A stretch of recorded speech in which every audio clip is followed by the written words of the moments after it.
ஜம் ஆன்மீக அன்பர்களுக்கு வணக்கம். கோயில் குடமுழுக்கின் போது கருட தரிசனம் ஏன் தெரியுமா?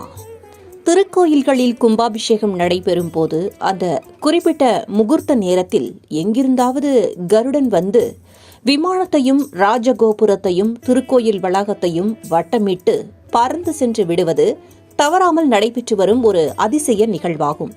அந்த தருணத்தில் பக்தர்கள் அனைவரும் பரவச நிலையை அடைவார்கள். வைணவ திருக்கோயில்கள் ஆனாலும், சிவபெருமான் திருக்கோயில்கள் ஆனாலும், முருகன், விநாயகர், அம்மன் திருக்கோயில்கள் ஆனாலும் குடமுழுக்கின் போது இவ்விதம் தவறாமல் கருடன் வந்து வட்டமிடுகிறது. இது ஏன், இதற்கு காரணம் என்ன என்பது பற்றி இந்த பதிவில் தெரிந்து கொள்ளலாம். வாருங்கள்.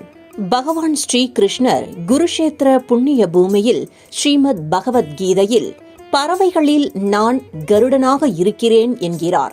இதிலிருந்து பறவைகள், பட்சிகள் ஆகியவற்றில் கருடனே மிகச் சிறந்தவன் என்று தெரிகிறதல்லவா? பறவைகளுக்கும் பட்சிகளுக்கும் சில விசேஷ தெய்வீக சக்திகள் உண்டாம்.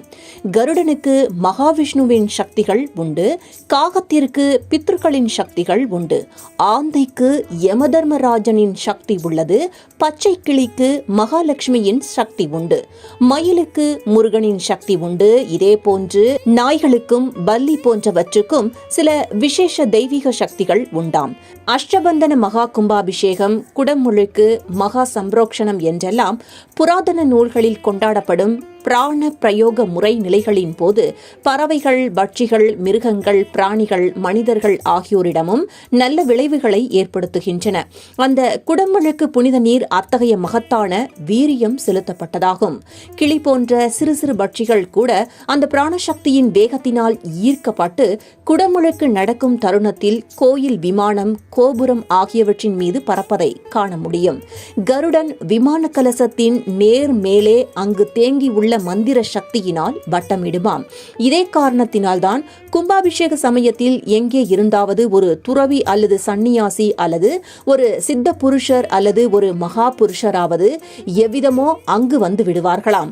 மனிதர்களின் உடல், உள்ளம் ஆகியவற்றில் உள்ள அனைத்து தோஷங்களையும் குடமுழுக்கு தரிசனம் போக்கிவிடுமாம். ஆதலால் எந்த திருக்கோயிலில் குடமுழுக்கு நடைபெற்றாலும், அது சிறு கோயிலாக இருந்தாலும் சரி அல்லது மிகப்பெரிய கோயிலாக இருந்தாலும் சரி, மக்கள் அனைவரும் தவறாமல் சென்று தரிசிப்பதற்கு முயற்சி செய்ய வேண்டும் என்கிறார்கள் பெரியோர்கள்.